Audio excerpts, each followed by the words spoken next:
नमस्कार। आज हम पौशिक लिमिटेड के FY24 की जो वार्षिक रिपोर्ट आई है उस पर थोड़ी गहराई से बात करेंगे। ये कंपनी फॉस्जीन डेरिवेटिव्स में स्पेशलाइज करती है। ये वो केमिकल्स हैं जो फार्मा, एग्रोकेमिकल्स वगैरह में काम आते हैं। तो आज हम इस रिपोर्ट से महत्वपूर्ण जानकारियां निकालने की कोशिश करेंगे और देखेंगे कि भविष्य के क्या संकेत मिल रहे हैं। चलिए शुरू करते हैं। बिल्कुल। ये रिपोर्ट देखिए कंपनी के पिछले साल के परफॉर्मेंस और आगे की दिशा दोनों पर ही रोशनी डालती है। हम इसमें फाइनेंशियल पहलू देखेंगे, कंपनी कैसे चल रही है, मतलब गवर्नेंस, सस्टेनेबिलिटी के क्या प्रयास है और आगे क्या संभावनाएं हैं, इन सब पर गौर करेंगे। ठीक है, तो सबसे पहले पैसों की बात करते हैं। फाइनेंशियल्स। कंपनी ने इस साल डिविडेंड बढ़ाया है 20 रुपये प्रति शेयर। पिछले साल 17.5 रुपये था। तो क्या ये सीधा सीधा बढ़ते मुनाफे का ही संकेत है? हाँ बिल्कुल, ये निश्चित रूप से बेहतर प्रॉफिटेबिलिटी तो दिखाता ही है। और साथ ही एक और चीज है, फॉरेन एक्सचेंज में भी अच्छी कमाई हुई है। करीब 2663 लाख रुपए कमाए हैं, जबकि खर्च सिर्फ 386 लाख रुपीस हुआ। अच्छा। और एक और दिलचस्प बात, R&D मतलब रिसर्च और डेवलपमेंट पर खर्च बढ़कर 285 लाख हो गया है। ये शायद इशारा कर रहा है कि कंपनी नए प्रोडक्ट्स, खासकर फार्मा लिंक्ड प्रोडक्ट्स पर जोर दे रही है।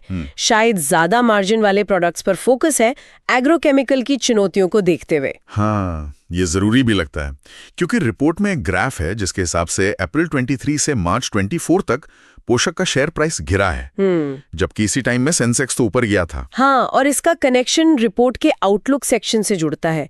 देखिए, फार्मास्यूटिकल सेक्टर तो ठीक है, स्थिर है, लेकिन जो एग्रोकेमिकल बाजार है ना, उसमें ग्लोबल लेवल पर इन्वेंट्री जमा हो गई है काफी।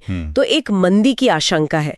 इससे कंपटीशन बढ़ेगा और मार्जिन पर दबाव आ सकता है। हालांकि अच्छी बात यह है कि कंपनी ने फेज ए एक्सपेंशन शुरू किया है और नए डाउनस्ट्रीम प्लान्स भी हैं, तो इनसे शायद ग्रोथ को कुछ सहारा मिले। ठीक है।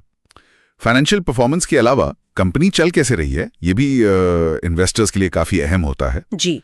गवर्नेंस और खासकर सैलरी, पारिश्रमिक, इसको लेकर रिपोर्ट में क्या है? एक नॉन एग्जीक्यूटिव डायरेक्टर हैं श्री उदित अमीन। उनको 16 करोड़ 50 लाख रुपए कमीशन देने का एक स्पेशल प्रस्ताव है। ये प्रॉफिट का करीब 2.87% है। इसके लिए शेयर होल्डर्स की मंजूरी लगेगी और डायरेक्टर्स की सिटिंग फीस भी बढ़ाई गई है। हाँ, यहाँ पर कंपनी एक्ट का एक नियम ध्यान रखना होता है। अगर किसी नॉन एग्जीक्यूटिव डायरेक्टर को नेट प्रॉफिट के 1% से ज्यादा कमीशन देना है तो स्पेशल रेजोल्यूशन मतलब शेयर होल्डर्स की खास मंजूरी चाहिए होती है, बशर्ते कि सारे डायरेक्टर्स का कुल मिलाकर पारिश्रमिक प्रॉफिट के 11% से ज्यादा न हो। अच्छा। रिपोर्ट में श्री तनुज मनुभाई पटेल की इंडिपेंडेंट डायरेक्टर के तौर पर नियुक्ति की बात भी है, और श्री उदित अमीन रिटायर हो रहे रोटेशन से, और फिर उनकी रीअपॉइंटमेंट भी होनी है। ये सब तो खैर सामान्य गवर्नेंस प्रक्रियाएं हैं। सही है। आजकल इन्वेस्टर्स सिर्फ प्रॉफिट नहीं देखते हैं ना, कंपनी कैसे काम कर रही है, पर्यावरण, समाज, इन सब पर भी ध्यान रहता है। सस्टेनेबिलिटी के लिहाज से रिपोर्ट में कुछ खास है? हाँ बिल्कुल है। कंपनी सस्टेनेबिलिटी पर ध्यान दे रही है। करीब 1/3 बिजली रिन्यूएबल सोर्स से आ रही है, खासकर विंड मिल्स से, और वो CO2 को कच्चे माल की तरह इस्तेमाल कर रहे हैं, जो एक बहुत अच्छी पहल है। वेस्ट मैनेजमेंट में EPR लागू है, एक्सटेंडेड प्रोड्यूसर रिस्पॉन्सिबिलिटी। मतलब कंपनी प्रोडक्ट के पूरे लाइफ साइकिल में उसके वेस्ट मैनेजमेंट के लिए जिम्मेदार है। पिछले साल ही करीब 13,000 मेट्रिक टन वेस्ट रिसाइकिल किया गया। और इसका कंपनी के लिए क्या महत्व है, मतलब बिजनेस के लिहाज से? ये बहुत महत्वपूर्ण है, खासकर आज के माहौल में जब ग्लोबल सप्लाई चेन में चीन +1 स्ट्रैटेजी चल रही है। कंपनियां भारत को एक भरोसेमंद और सस्टेनेबल मतलब टिकाऊ पार्टनर के तौर पर देख रही हैं, और कंपनी के पास ISO 9001, 14001, रिस्पॉन्सिबल केयर जैसे सर्टिफिकेट्स भी हैं। ये न सिर्फ उनकी कमिटमेंट दिखाते हैं, बल्कि ग्लोबल कस्टमर्स के लिए सप्लाई चेन का रिस्क भी कम करते हैं। सही बात है। और एक अच्छी बात ये भी है कि एम्प्लॉय सेफ्टी पर जोर है। पिछले साल कोई बड़ी दुर्घटना नहीं हुई। ठीक है, तो आखिर में शेयर होल्डर्स के लिए भी कुछ जरूरी बातें हैं शायद रिपोर्ट में? हाँ, कुछ प्रैक्टिकल चीजें हैं, जैसे अब शेयर्स सिर्फ डीमैट फॉर्म में ही इशू होंगे। KYC अपडेट रखना जरूरी है।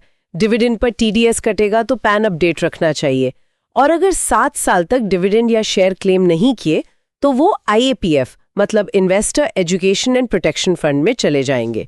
ये सब तो खैर सेबी और कंपनी एक्ट के तहत स्टैंडर्ड प्रक्रियाएं हैं जिनका पालन करना ही होता है। तो कुल मिलाकर देखें, पोषक लिमिटेड एक्सपैंड तो कर रही है, लेकिन एग्रोकेमिकल सेक्टर में जो ग्लोबल चुनौतियां हैं उनका सामना भी कर रही है। गवर्नेंस में ट्रांसपेरेंसी रखने की कोशिश दिखती है और सस्टेनेबिलिटी पर भी फोकस है। बिल्कुल। और यहीं पर एक सोचने वाली बात सामने आती है कि एग्रोकेमिकल बाजार की जो मौजूदा सुस्ती है और शेयर प्राइस में जो गिरावट देखी गई हाल में, उसे देखते हुए पोषक का ये फेज 2 एक्सपेंशन और फार्मा पर बढ़ता फोकस, क्या ये कंपनी को इन मुश्किलों से उबारने और फॉस्जीन में ग्लोबल टेक्नोलॉजी लीडर बनने का जो उनका लक्ष्य है उस तक पहुंचाने के लिए काफी होगा? ये तो अब आने वाला वक्त ही बताएगा।